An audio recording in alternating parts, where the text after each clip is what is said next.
The day slap reshook in London. On a cold winter morning in 1772, inside the highest courtroom in England, a single man stood at the center of an empire's moral contradiction. He was not a general. He was not a politician. He was not a philosopher. He was enslaved. And his name was James Somerset. Outside the courthouse, London moved as usual. Carriages rattled over stone. Merchants shouted across crowded markets. Chimney smoke curled above brick rooftops. The British Empire was at its height. Ships carried sugar, rum, cotton, and human beings across oceans. Parliament debated taxation in the American colonies. The Royal Navy ruled the seas, but inside that courtroom, a different question was being asked. Could slavery exist on English soil? Not in Jamaica, not in Virginia, not on a sugar plantation thousands of miles away. Here, in England itself. And the answer would ripple across the Atlantic world. James Somerset had not been born in England. He was likely born in West Africa around 1741, though records are uncertain. His early life, like that of millions of others, was swallowed by the Atlantic slave trade, captured or sold, transported across the ocean in conditions historians now recognize as among the most brutal forced migrations in human history. He eventually arrived in Virginia. There, he was purchased by a Scottish merchant and customs officer named Charles Stewart. Stewart was not a plantation owner. He was a bureaucrat in the British imperial system, but he owned Somerset as property. In 1769, Stewart returned to England for business, and he brought Somerset with him. This decision would change history, because England was not Virginia, and slavery in England was legally ambiguous. For decades, wealthy colonists and returning merchants had brought enslaved servants into Britain. Black servants appeared in London households. Some were treated as domestic staff, some were paid wages, some were clearly enslaved. But English law had never explicitly legalized slavery within the kingdom. There was no statute declaring slavery lawful in England, and there was no statute abolishing it either. It existed in a gray zone, tolerated, practiced, but not clearly defined. That ambiguity would become the fault line. Sometime after arriving in London, James Somerset did something radical. He ran. We do not know the precise moment he made the decision. We do not know what conversations shaped it. But in 1771, Somerset escaped from Stewart's household. For 2 months he remained free. But Stewart hired slave catchers. Somerset was captured and imprisoned aboard a ship called the Anne and Mary, docked on the Thames River. The plan was simple. Transport him to Jamaica and sell him to a plantation owner. Exile, hard labor, punishment. But Somerset was not alone in London. He had been baptized as a Christian while in England, and 3 men, his godparents, decided to intervene. They applied for a writ of habeas corpus. This was a powerful legal tool in English law, requiring that a detained person be brought before a court to determine whether the detention was lawful. The case was assigned to the most powerful judicial figure in England, Lord Mansfield. Lord Mansfield in the Empire, William Murray, 1st Earl of Mansfield, was no radical abolitionist. He was Chief Justice of the King's Bench, respected, cautious, deeply aware of the empire's economic dependence on slavery in its colonies. Sugar plantations in the Caribbean generated enormous wealth. Merchants in London invested heavily in slave economies. Insurance companies, shipping firms, and banks profited from human bondage. Mansfield understood that any ruling touching slavery could destabilize imperial commerce. But he also understood something else. English common law prized liberty. There was no clear precedent declaring slavery legal in England. If slavery were to exist, it would require explicit statutory authorization. That statutory authorization did not exist. The courtroom debate unfolded over months. Lawyers argued technicalities. Stewart's side claimed that enslaved property rights must be protected across imperial territories.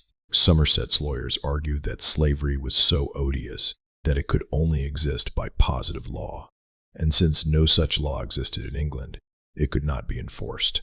One of Somerset's lawyers, Granville Sharp, an early abolitionist thinker, had been waiting for such a case for years. Sharp believed English law inherently opposed slavery. He funded legal support and mobilized public opinion. Pamphlets circulated. Coffee houses debated. Newspapers reported. London was watching. The decision on June 22, 1772. Lord Mansfield delivered his ruling. His words were careful, deliberately narrow. He did not abolish slavery across the empire. He did not declare enslaved people universally free. Instead, he stated, "The state of slavery is of such a nature that it is incapable of being introduced on any reasons, moral or political. It is so odious that nothing can be suffered to support it but positive law. And since no positive law in England supported slavery, James Somerset must be discharged. He could not be forcibly removed from England. He was free."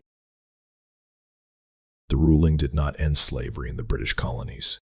It did not dismantle plantations. But it sent shockwaves. Newspapers in America reprinted the decision.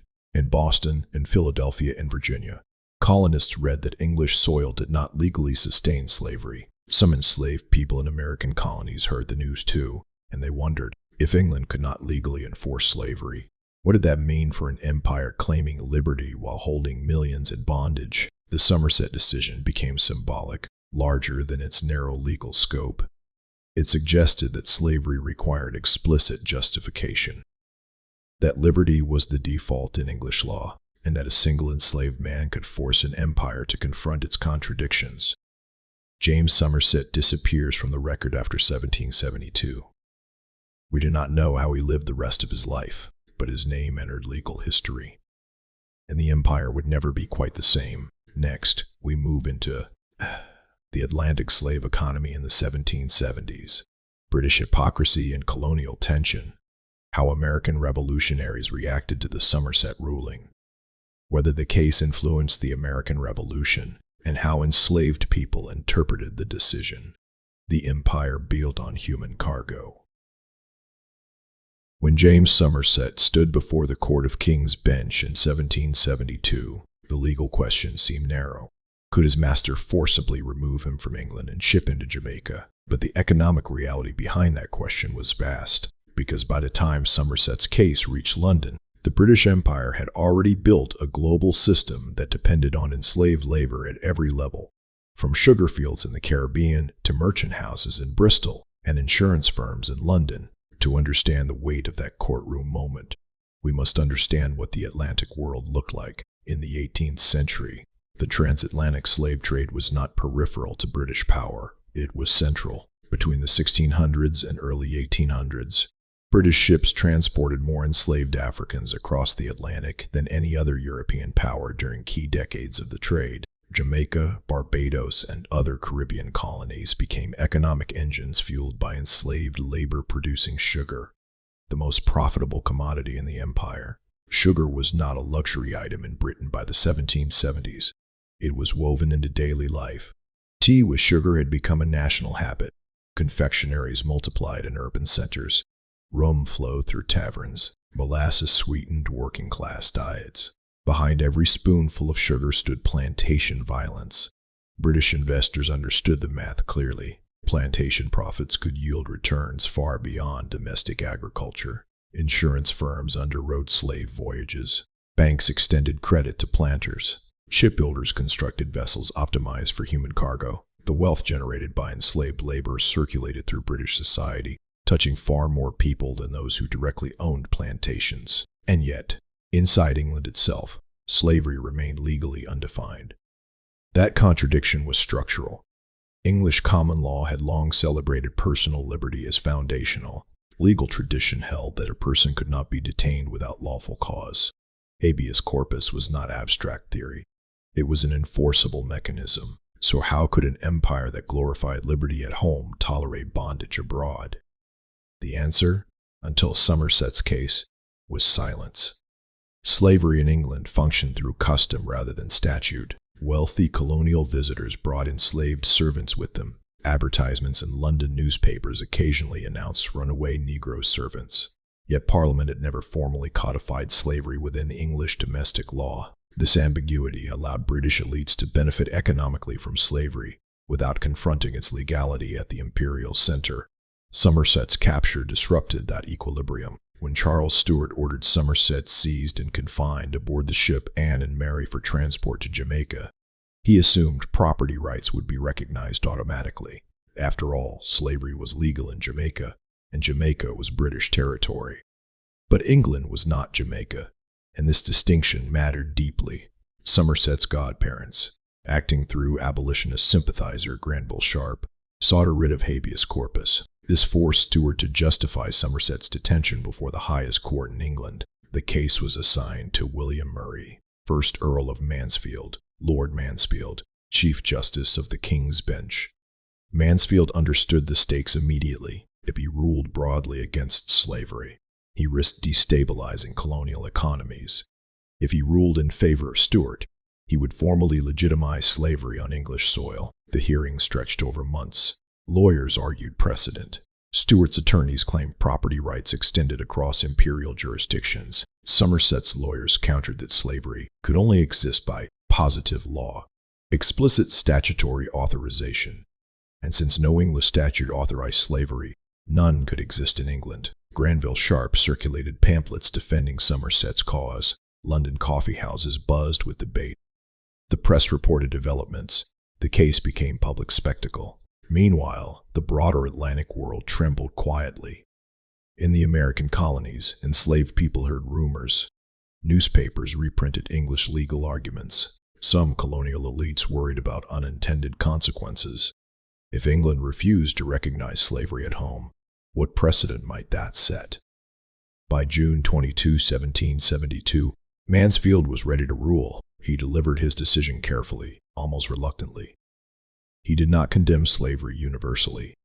He did not emancipate enslaved people across the empire. Instead, he focused narrowly on the legal question before him. Slavery, he declared, was so odious that it could only exist through explicit positive law, and since no such law existed in England, Somerset could not be forcibly removed. He must be discharged.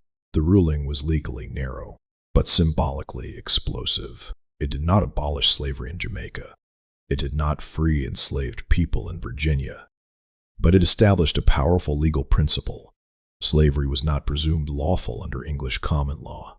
For abolitionists, the decision was a triumph. For slaveholders, it was a warning. For enslaved people across the Atlantic world, it was a whisper of possibility. James Somerset vanished from historical records after his release. We do not know how he lived the rest of his life, but his case entered legal memory as a pivot point, a moment when empire hesitated before its own contradiction, and within 3 years, the American colonies would declare independence, invoking liberty while holding thousands in bondage. The Somerset ruling did not cause the American Revolution, but it intensified an uncomfortable truth.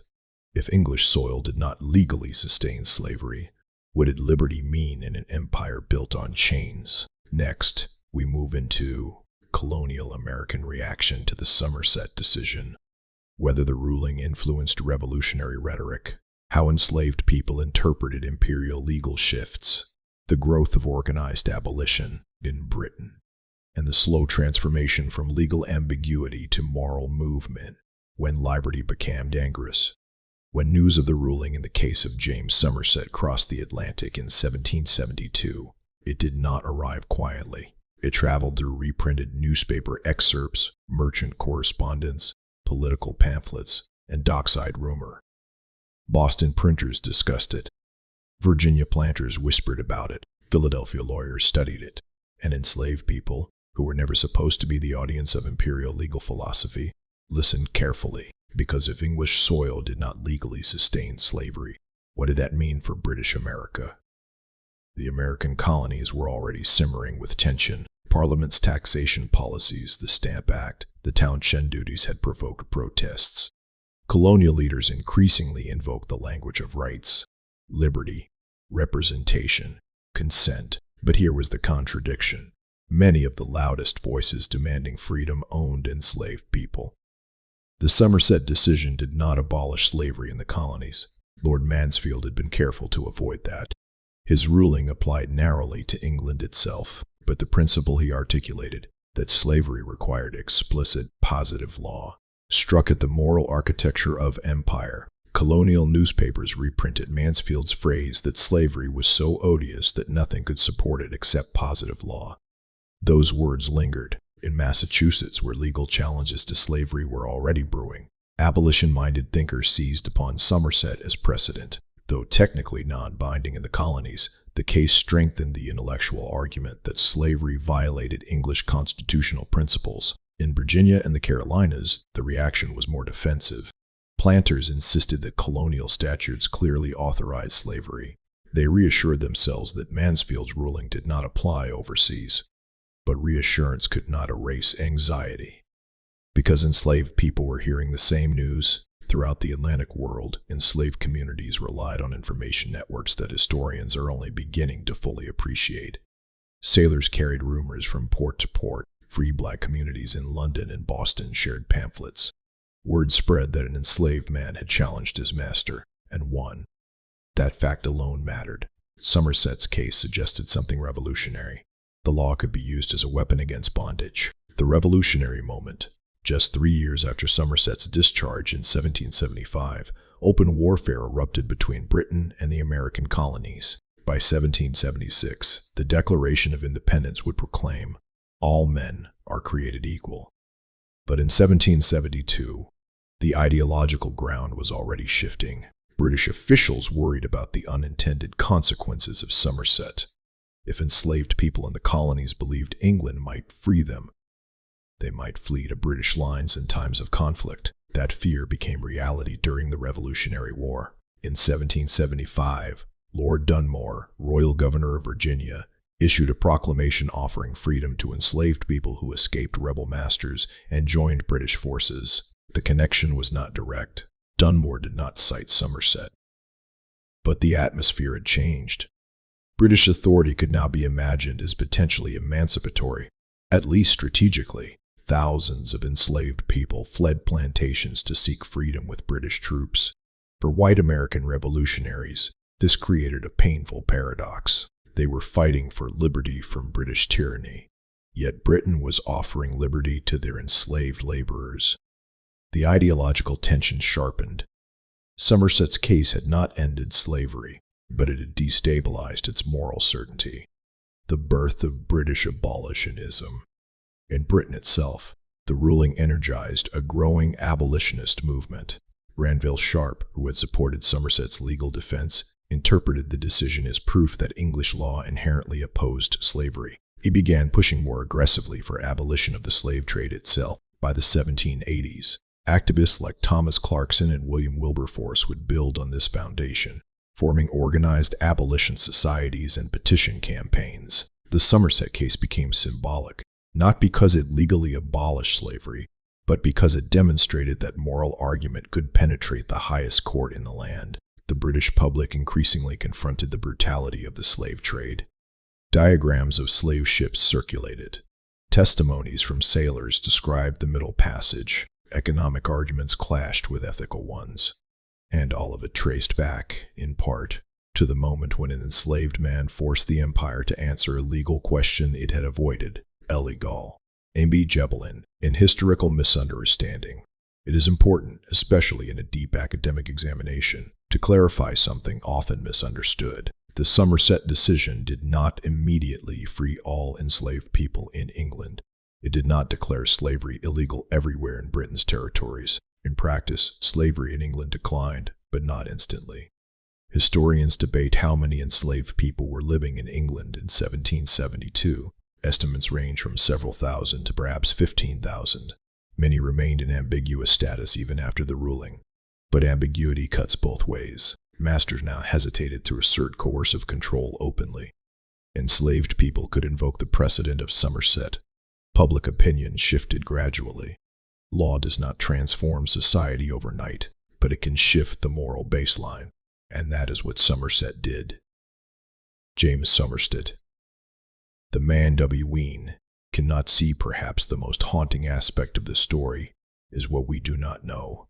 After June 22, 1772, James Somerset fades from historical records. We do not know where he lived. We do not know how he survived economically. We do not know whether he married, worked, struggled, prospered. His case became famous. His life became invisible. This disappearance is not unusual. Enslaved people were rarely documented beyond property transactions and legal disputes. Their interior lives were not preserved in letters or diaries, and yet his brief appearance in the legal record altered imperial discourse. One man's refusal to board a ship to Jamaica triggered arguments that would echo for decades. The Long Shadow. By 1807, Britain abolished the transatlantic slave trade. By 1833, Parliament passed the Slavery Abolition Act, ending slavery across most of the British Empire. Somerset did not live to see these milestones. At least, we do not know if he did. But historians often mark 1772 as an early crack in the imperial edifice. Not the first crack, not the final blow, but a moment when law confronted profit, when common law confronted commerce, when a single enslaved person forced an empire to articulate its principles. And here's the deeper question that keeps this story alive for 3 hours and beyond. If slavery was so odious that it required explicit justification, why did it survive so long afterward? Why did empires cling to it? Why did economic logic repeatedly override moral clarity?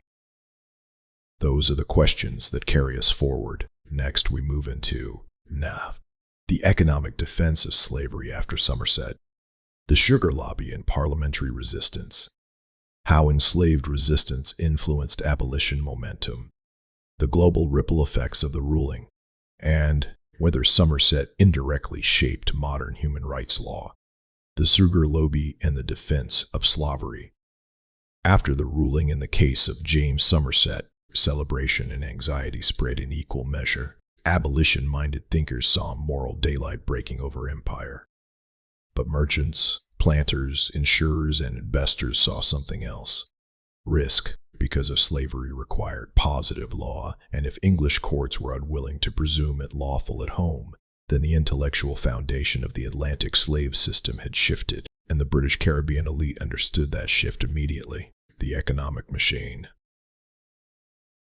By the 1770s, Britain's West Indian colonies, especially Jamaica, Barbados, and Antigua, were among the most profitable territories in the empire. Sugar production depended entirely on enslaved labor. Plantation systems were brutal and extractive. Mortality rates were staggering. Enslaved populations in many islands could not sustain themselves through natural growth, requiring constant importation of Africans through the transatlantic trade. The economic scale was enormous. London banks extended credit to plantation owners. Liverpool merchants outfitted slave ships. Bristol refiners processed Caribbean sugar. Insurance companies underwrote voyages and human cargo.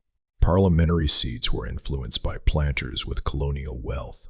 The so-called West India Interest, a coalition of plantation owners and investors, held powerful influence in Parliament.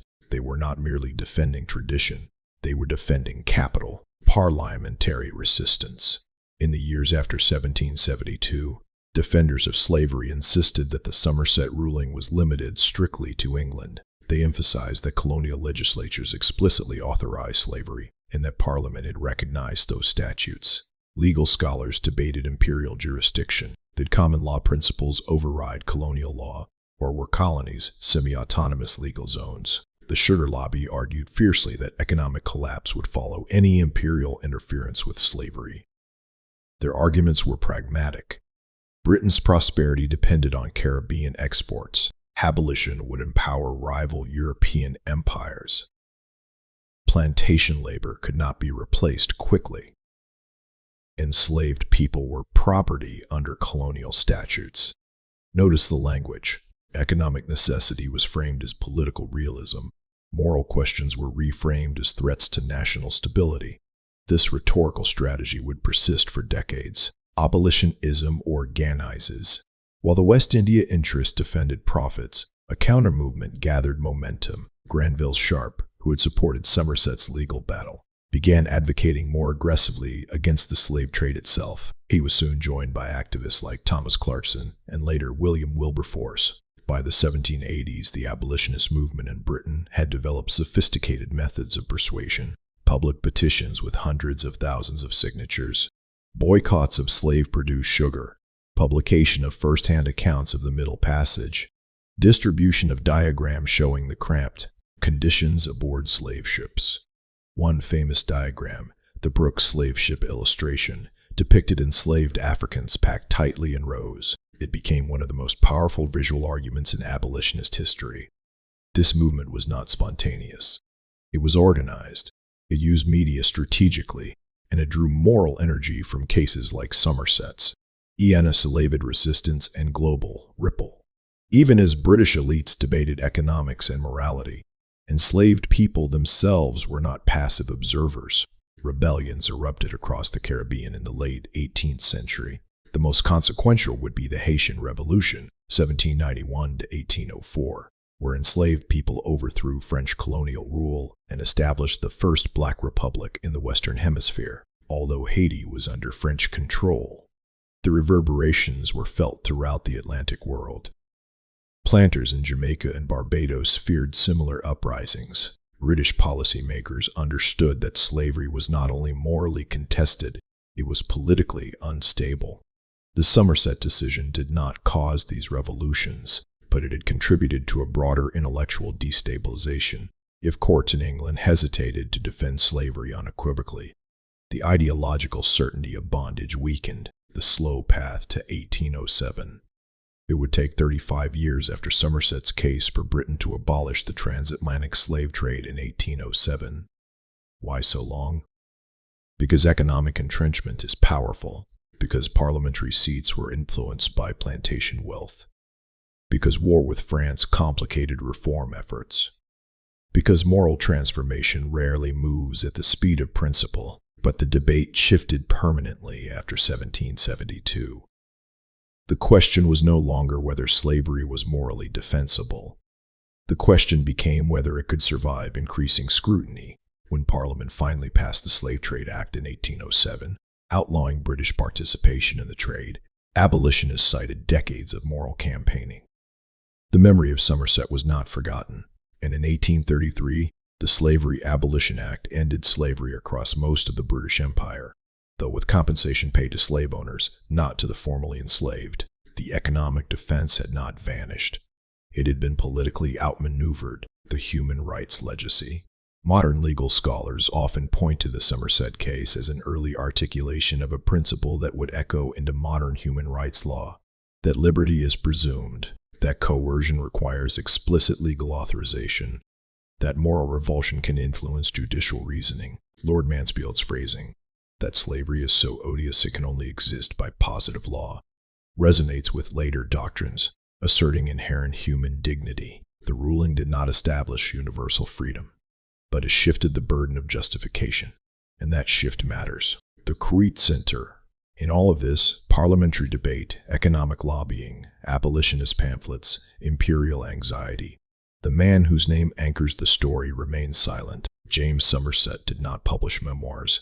He did not deliver speeches. He did not organize petitions. He asserted one simple claim, that he could not be forcibly removed, and that assertion forced empire to define itself. Now we move deeper.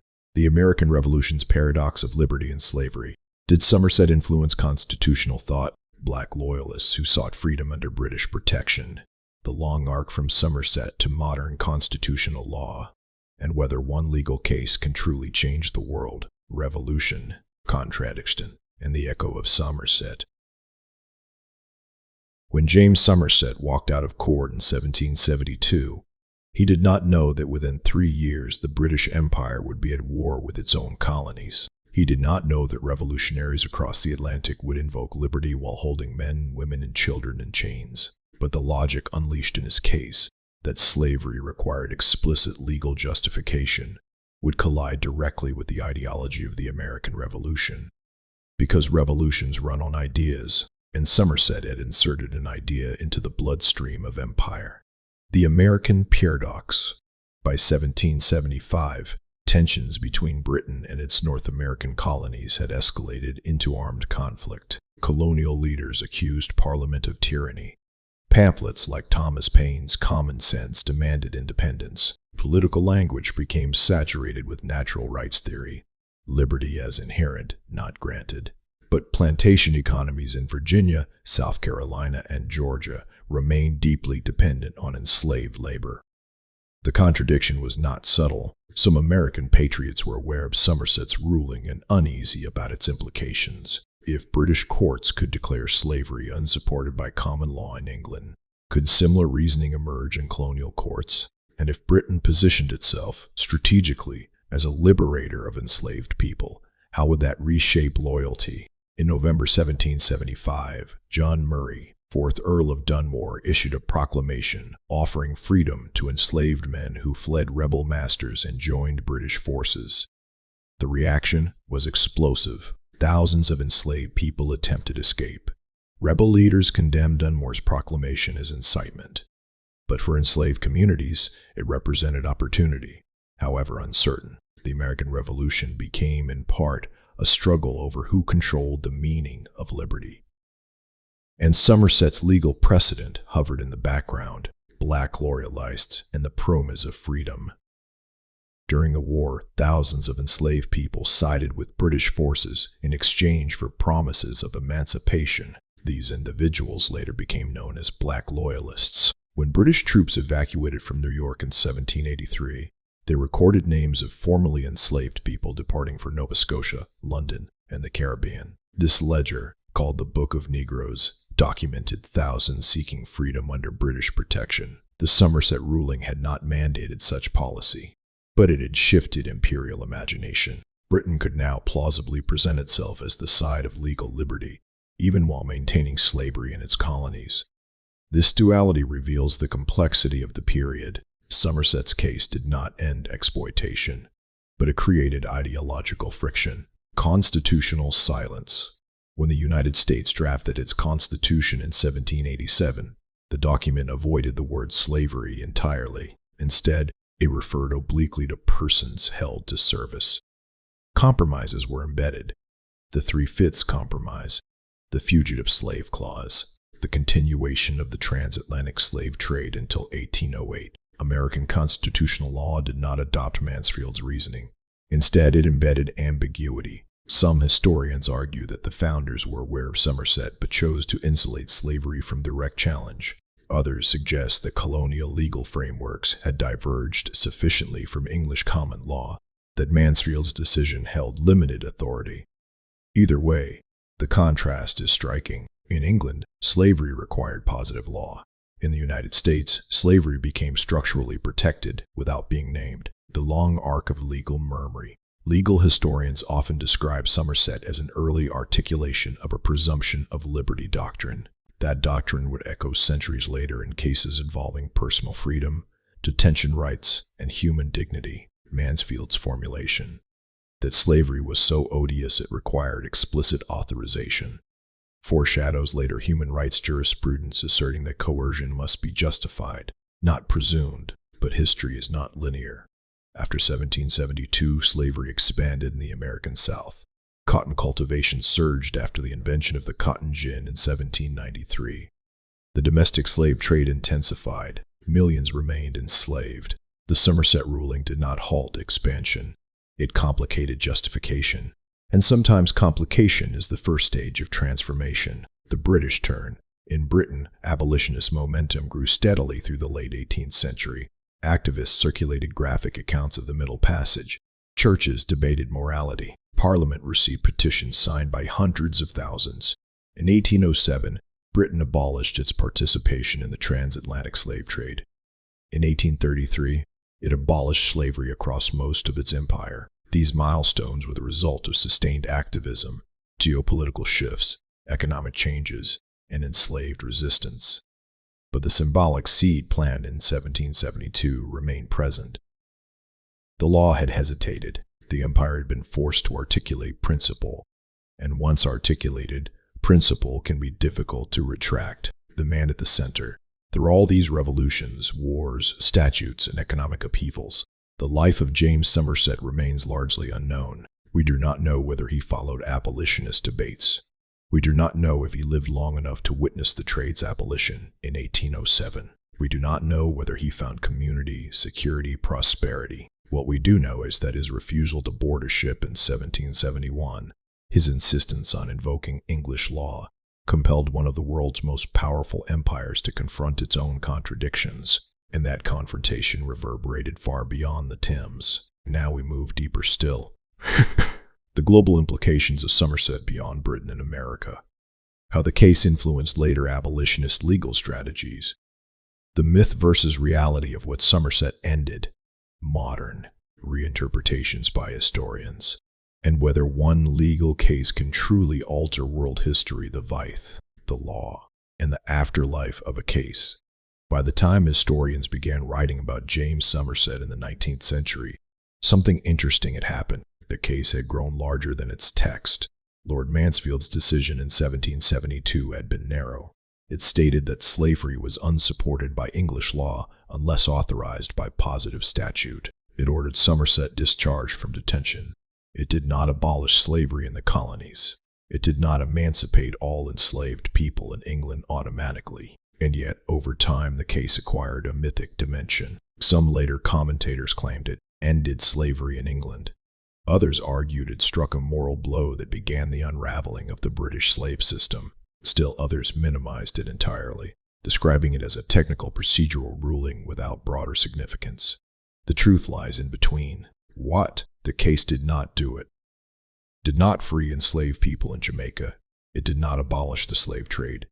It did not create universal emancipation across Britain. Even in England itself, enslaved people remained in ambiguous positions. Some masters voluntarily released enslaved servants after 1772. Others continued asserting authority informally. The ruling did not automatically erase social reality. Law rarely works that way. What the case did do it forced Britain's highest court to articulate a principle. Slavery required explicit statutory authorization. That articulation matters, because once a system must justify itself openly, it becomes vulnerable to scrutiny. The Somerset decision shifted the burden of proof. No longer could slavery in England be assumed lawful by custom alone. It had to be defended explicitly. And explicit defenses are easier to challenge. Historiography. How scholars interpret some modern historians debate the ruling's impact. Some legal historians emphasize its symbolic power. They argue that Mansfield's language helped energize abolitionist thought and influence later legal reasoning about liberty. Others stress continuity rather than rupture. They note that slavery in Britain had always existed in legal gray space, and that economic forces, rather than judicial language, ultimately drove abolition. There is also debate over Mansfield himself. Was he a cautious pragmatist trying to avoid imperial instability, or a judge subtly nudging the empire toward reform without openly declaring war on plantation interests? His phrasing suggests caution.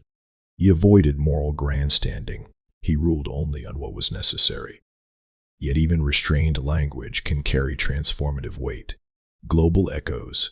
Somerset's case did not remain confined to Britain and America. French abolitionists later cited English legal hesitation when debating slavery in their own empire. Though France's path toward abolition was tumultuous and interrupted by Napoleonic reversals, the broader Atlantic legal conversation had begun. In Spanish and Portuguese territories, legal systems operated differently, but the idea that metropolitan courts might challenge colonial slavery was no longer unthinkable. Across the Atlantic world, enslaved people observed imperial fractures carefully. When empires contradict themselves, opportunity emerges. The limits of law. One of the most important lessons from Somerset's story is this. Law alone does not dismantle entrenched economic systems. After 1772, Britain's Caribbean plantations continued to expand. Profits continued to flow. Enslaved labor continued under brutal conditions, but took organized activism, economic shifts, geopolitical conflict, and sustained moral campaigning to abolish the slave trade in 1807 and slavery in 1833. The Somerset ruling did not produce those outcomes single-handedly, but it helped make them imaginable. It introduced a public judicial acknowledgement that slavery was morally odious. That word matters. Judicial language shapes public vocabulary. Public vocabulary shapes political possibility. Modern human rights and the Somerset principle legal scholars today sometimes trace a lineage from Somerset to modern doctrines of human rights. The presumption that personal liberty is fundamental, that the tension requires lawful basis, echoes in contemporary habeas corpus jurisprudence. While it would be an exaggeration to call Somerset the origin of human rights law, it represents an early example of courts refusing to accept property claims over persons without explicit statutory grounding. In modern constitutional democracies, the presumption of liberty remains central. And that presumption was articulated clearly in 1772, the Fragile Architectures of Freedom. Perhaps the most sobering dimension of Somerset's story is how fragile progress can be. In the United States, the logic of liberty advanced rhetorically in 1776, but retreated in practice as slavery expanded westward. In Britain, abolition required decades of activism and compromise, including financial compensation paid to slave owners rather than to formerly enslaved people. Even victories carry moral complexity. Somerset's discharge was not the end of empire's contradictions. It was a beginning, the man in the silence. And at the center of this vast imperial transformation remains a man about whom we know almost nothing beyond one legal episode. James Somerset did not write pamphlets. He did not organize movements. He invoked a writ. He insisted on appearing before a court. He resisted boarding a ship. History often celebrates generals and legislators, but sometimes it turns on someone who simply refuses. We now move into the next stage of the deep documentary journey, the abolition of the slave trade in 1807. The Slavery Abolition Act of 1833 and its compensation system. The moral contradictions of gradual emancipation, and how Somerset's case is remembered, or forgotten, in modern Britain 1807, 1833, and the priests of empire. By the time Britain abolished the transatlantic slave trade in 1807, 35 years had passed since James Somerset walked free from a London courtroom. 3.5 decades of petitions, pamphlets, parliamentary debate, rebellion, war, economic anxiety, and moral confrontation. Somerset had not ended slavery, but he had exposed its legal fragility at the imperial center. And fragility, once revealed, cannot be unseen. The combrain that would not stop after 1772. Abolitionist momentum did not fade. Instead, it organized. Figures such as Thomas Clarkson traveled extensively across Britain, gathering testimony from sailors who had witnessed the horrors of the Middle Passage. William Wilberforce introduced bills in Parliament year after year to end the slave trade. The strategy was relentless. Petitions signed by hundreds of thousands. Boycotts of slave-grown sugar. Public lectures, graphic ship diagrams, religious appeals, economic counterarguments. Abolitionists reframed slavery, not merely as a colonial issue, but as a national moral crisis. They argued that Britain's identity, as a constitutional monarchy grounded in law and liberty, could not coexist indefinitely with human trafficking, and the moral vocabulary of 1772 lingered in the background. If slavery was so odious in England, how long could Britain justify exporting that odiousness across oceans? 1807. The Slave Trade Ard, 1907. Parliament passed the Slave Trade Act, prohibiting British ships from participating in the transatlantic trade. It did not emancipate enslaved people in colonies, but it cut off the legal importation of Africans into British territories. This was not an act of sudden compassion. It was the result of sustained activism, economic shifts, industrial Britain's interest evolving, fear of slave rebellions, international competition, and shifting public sentiment. The Royal Navy began patrolling the Atlantic to intercept illegal slave ships, a complex legacy combining moral enforcement with imperial policing. The empire that once protected the trade now pursued it. History rarely moves in straight lines. 1833. Abolition were farce. It would take another 26 years to abolish slavery itself in most of the British Empire. The Slavery Abolition Act of 1833 emancipated approximately 800,000 enslaved people across British colonies. But there was a catch. The British government allocated £20 million, an enormous sum at the time, not to the formerly enslaved, but to slave owners as compensation for loss of property. This compensation amounted to roughly 40% of the national budget. Enslaved people received no financial restitution. They were instead placed into an apprenticeship system requiring continued labor for several years before full freedom. The moral contradiction persisted even in emancipation. Freedom came, but it came structured by economic protection for those who had profited from bondage. The long memory of Somerset. Where does Somerset fit into this longer arc? He did not draft abolition bills. He did not lead campaigns. He did not stand in Parliament. But his case marked a psychological shift. It proved that slavery could be challenged in court.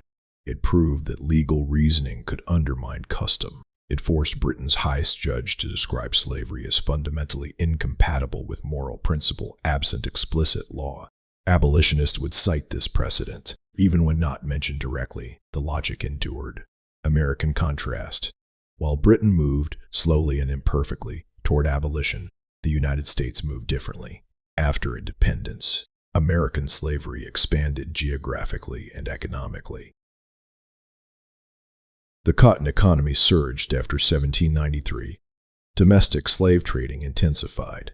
The Constitutional Compromise hardened. In 1857, nearly a century after Somerset, the U.S. Supreme Court in the Dred Scott decision declared that black Americans could not be citizens and that Congress lacked authority to prohibit slavery in territories.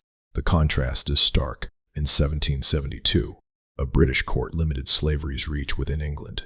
In 1857, an American court expanded slavery's constitutional protection. Legal cultures diverged, and yet both were shaped by inherited English common law traditions. Somerset did not dictate outcomes, but it demonstrated that courts could take liberty seriously. Whether they chose to do so depended on political and cultural forces.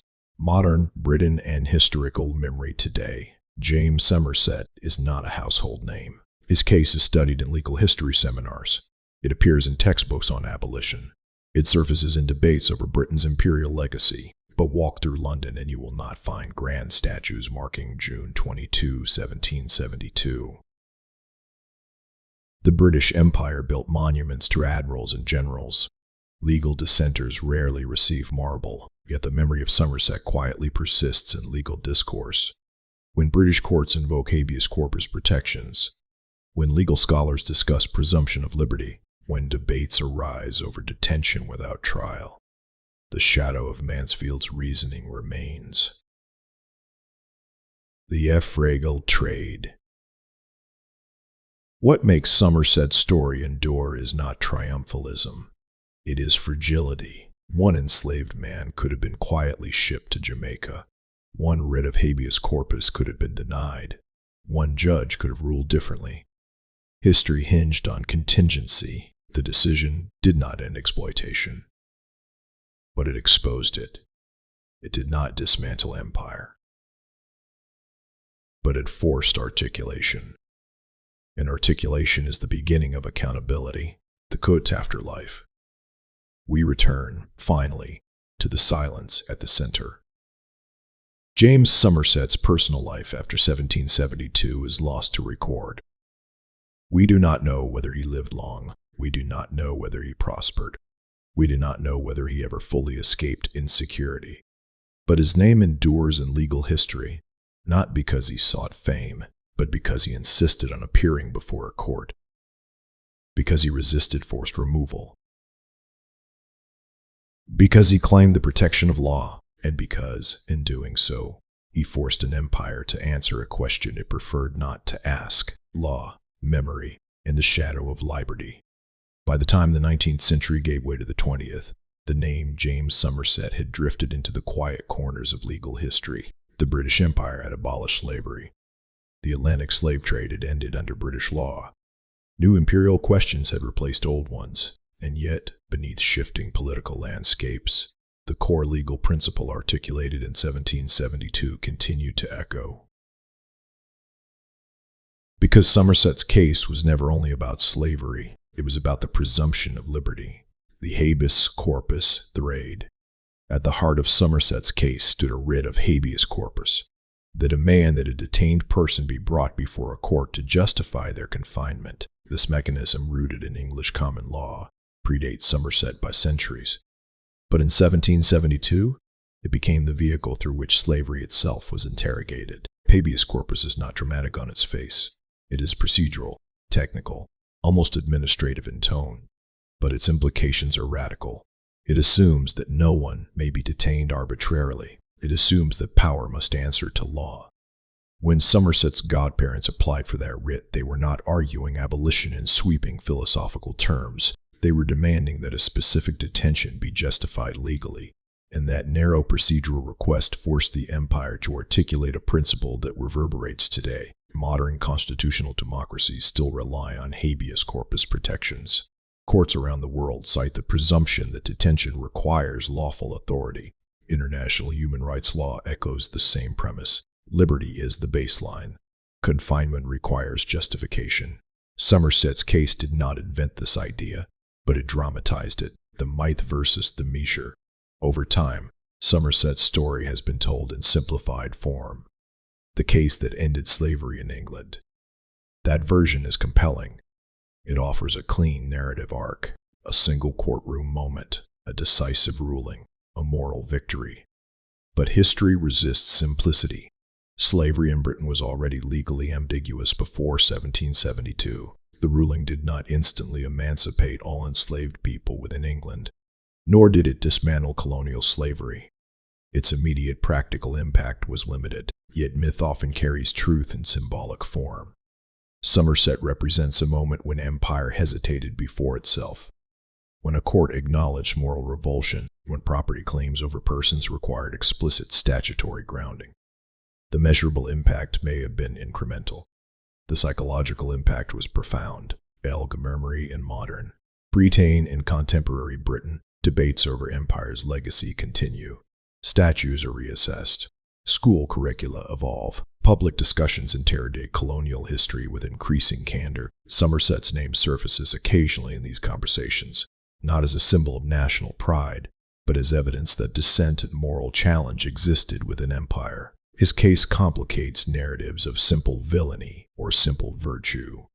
Britain profited from slavery for centuries, but within Britain's legal system, seeds of resistance were also planted. Somerset embodies that contradiction. Global echoes across the Atlantic world.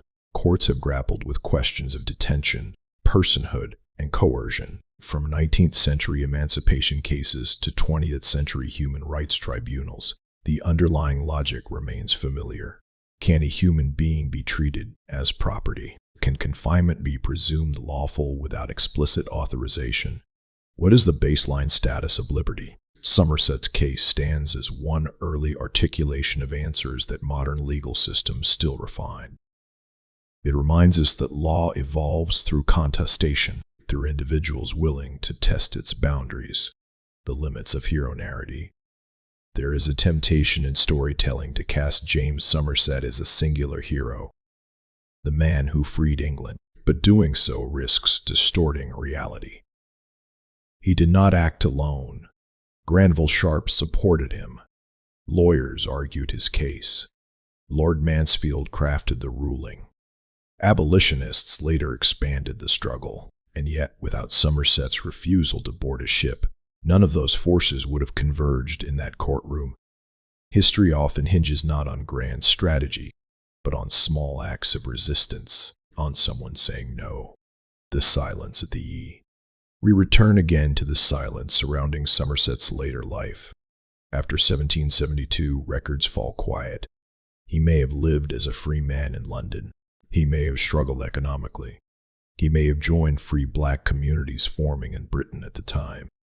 He may have faced prejudice, insecurity, hardship. Freedom under law does not erase social inequality.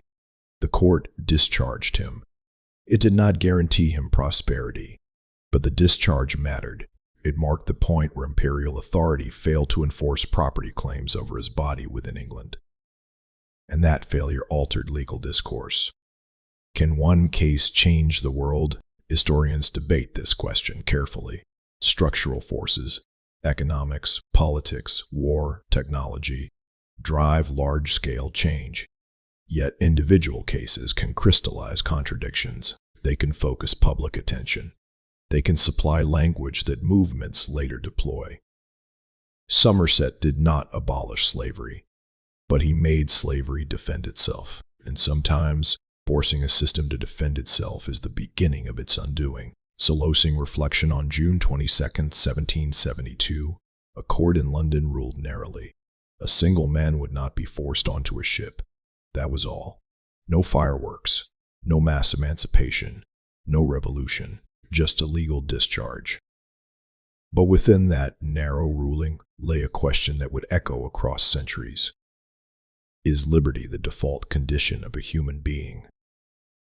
Or must liberty be granted by those in power? In Somerset's case, the court answered cautiously, imperfectly, incompletely, that liberty stands unless explicitly removed by law.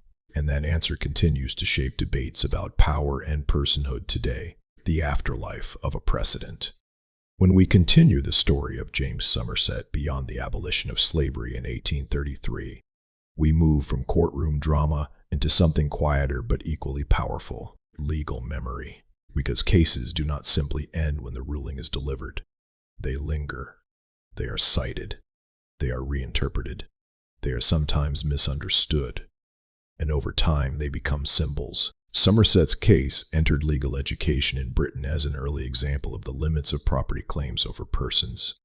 It appeared in discussions of habeas corpus. It surfaced in constitutional debates over the relationship between Parliament and common law. And as the British Empire expanded into Asia, Africa, and the Pacific during the 19th century, the memory of Somerset quietly shadowed imperial governance. The irony is striking.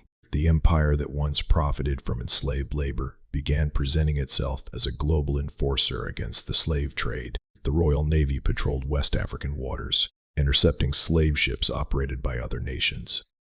British diplomats pressured foreign powers to sign anti-slavery treaties. Moral rhetoric and imperial power intertwined. But abolition did not erase exploitation. Systems of indentured labor replaced slavery in many colonies. Workers from India and China were transported under contracts that often blurred lines between freedom and coercion. Legal freedom expanded, yet economic domination persisted. Somerset's case reminds us that law can set boundaries, but it does not automatically transform economic systems. The transatlantic legal divide. While Britain moved slowly toward abolition, the United States hardened its commitment to slavery in the decades before the Civil War. The 1857 decision in Dred Scott v. Sanford declared that Black Americans could not claim citizenship under the Constitution, and that Congress could not prohibit slavery in federal territories. The contrast with Somerset is instructive. In 1772, a British court refused to presume slavery lawful without statute. In 1857, an American court protected slavery as constitutionally embedded. Two legal traditions with shared roots diverged sharply.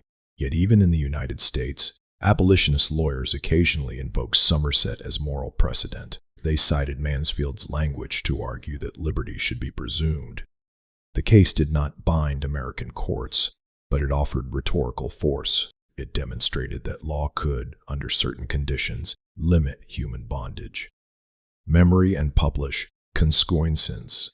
In modern Britain, Somerset's name is not widely known outside academic circles. School curricula may mention abolition broadly, but the granular story of the 1772 case often remains buried in legal textbooks. Yet in recent years, as public debates about colonialism, empire, and racial justice have intensified, interest in early abolitionist milestones has grown. Historians now examine the free Black communities that formed in 18th century London. They analyze how enslaved and formerly enslaved individuals navigated urban life. They study how Somerset's case interacted with broader patterns of Black presence in Britain. Somerset becomes less a solitary hero and more a node in a network, a figure whose legal moment intersected with broader currents of resistance and reform. The philosophical question. At its core, the Somerset case asks a question that remains urgent today. What must power prove in order to confine a human being? In 1772, Lord Mansfield required explicit statutory authorization for slavery to be recognized in England. In modern democracies, detention laws still require clear legal basis. Courts scrutinize government authority when liberty is restricted.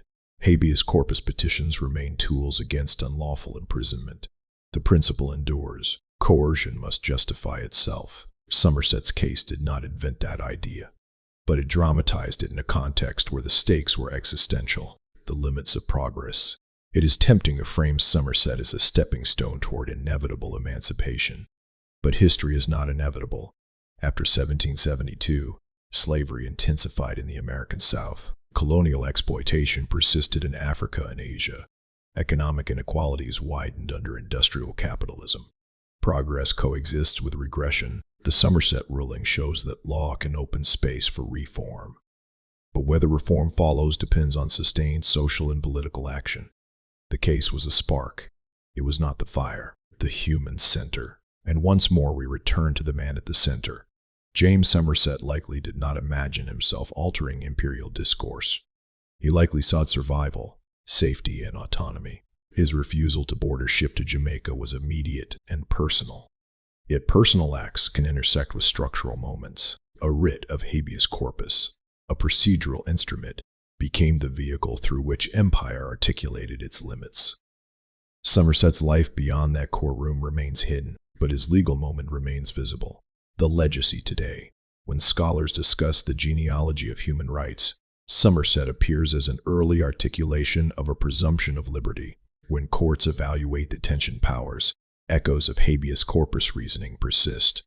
When societies debate the moral foundations of law, the language of odiousness and justification resurfaces. Somerset's name does not headline monuments, but it persists in jurisprudence. And sometimes jurisprudence shapes reality more quietly and more lastingly than statues ever could. The Fardigdad, the still echoes.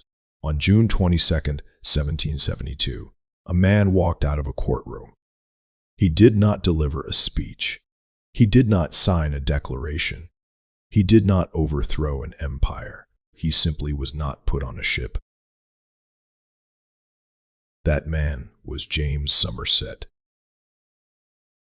And with that narrow ruling delivered by William Murray, 1st Earl of Mansfield, the British Empire hesitated before its own reflection. What? The case really changed. Somerset's case did not abolish slavery across the empire. It did not emancipate hundreds of thousands overnight. It did not end economic exploitation. It did not dismantle plantation systems in Jamaica, Barbados, or Antigua. But it did something more subtle and perhaps more lasting. It forced the empire to articulate a boundary. Lord Mansfield declared that slavery was so odious that it could only exist by positive law, explicit statute. In England, no such statute existed. That meant something powerful. It meant liberty was presumed. It meant confinement required justification.